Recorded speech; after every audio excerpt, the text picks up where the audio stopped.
মিনা শাইতানির রাজিম বিসমিল্লাহির রহমানির রহিম। তো আজকের যে ভিডিওটি আমি বানাতে যাচ্ছি, তো আমি আমার শ্রোতাবৃন্দদের যারা আমাদের প্রোফাইলকে ফলো করেছে বা আমার ফ্রেন্ডস আছে বন্ধুত্ব, তো আমি চাই যে ভিডিওটি আপনারা বেশি থেকে বেশি শেয়ার করুন এবং এই কথাটি মানুষের জানার খুবই দরকার আছে সমাজে।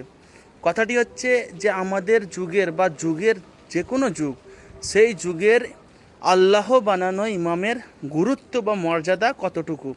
তো আসুন আমরা দেখি কারবালা মুআল্লা থেকে বা ইমাম আলী আলাইহিস সালাম থেকে শুরু করি, আমাদের প্রথম ইমাম, ওনাদের থেকে শুরু করি যে ইমামের কতটা গুরুত্ব ছিল, ওনাদের কতটা মর্যাদা ছিল। তো আমাদের প্রথম ইমাম হচ্ছেন ইমামে মওলা আলী আলাইহিস সালাম। তো উনি যখন ইমামতের হকদার ছিলেন, যখন উনি ইমাম ছিলেন, সেই যুগে ইমামে হাসান আলাইহিস সালাম বা ইমামে হুসাইন আলাইহিস সালাম ওনারা কখনও নিজেদেরকে ইমাম বলে ঘোষণা করেননি বা ওনার ওপরে কোনো নিজেদের হুকুম চালাননি।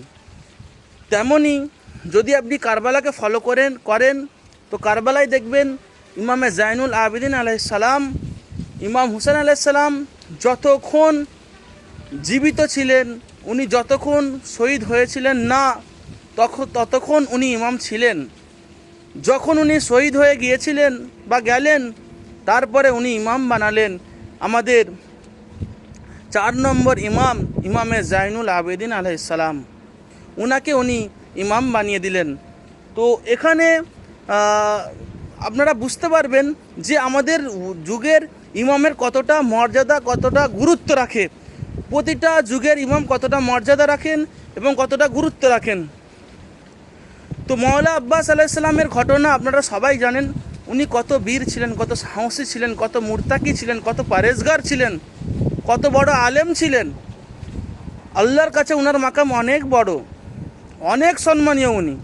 কিন্তু যখন মওলা আব্বাস আলাইহিস সালামকে গুলস মারা হলো, উনি যখন কারবালার মহল্লার জমিনে এসে পড়লেন, যখন উনি ইমাম হুসাইন আলাইহিস সালামকে আওয়াজ দিলেন, ইমাম হুসাইন আলাইহিস সালাম গেলেন ওনার কাছে, তখন ইমাম হুসাইন আলাইহিস সালাম ওনার কাছে একটা খোয়াইশ রেখেছিলেন। কী রেখেছিলেন? যে আব্বাস, সারা জীবন তো আমাকে আকা বলে এলেন, মওলা বলে এলে, তো এই শেষ টাইম তোমার, এই টাইমটাই কমসে কম আমাকে একবার ভাই বলে ডাকো। মওলা আব্বাস আলাইহিস সালাম একবার মদিনার দিকে রুখ করলেন, উম্মুল বানিনের দিকে। ওনার মায়ের কথা ওনার কানে এলো, মনে পড়লো যে ওনার মা বলেছিলেন যে আব্বাস, তুমি জীবনে হুসেনকে তোমার ভাই ভেবো না, কারণ হুসেন হচ্ছে ফাতেমার সন্তান, হুসেন হচ্ছে ফাতেমা জাহরা সালামুল্লাহ আলাইহার সন্তান, ওনাকে কোনোদিনও নিজের ভাই ভেবো না।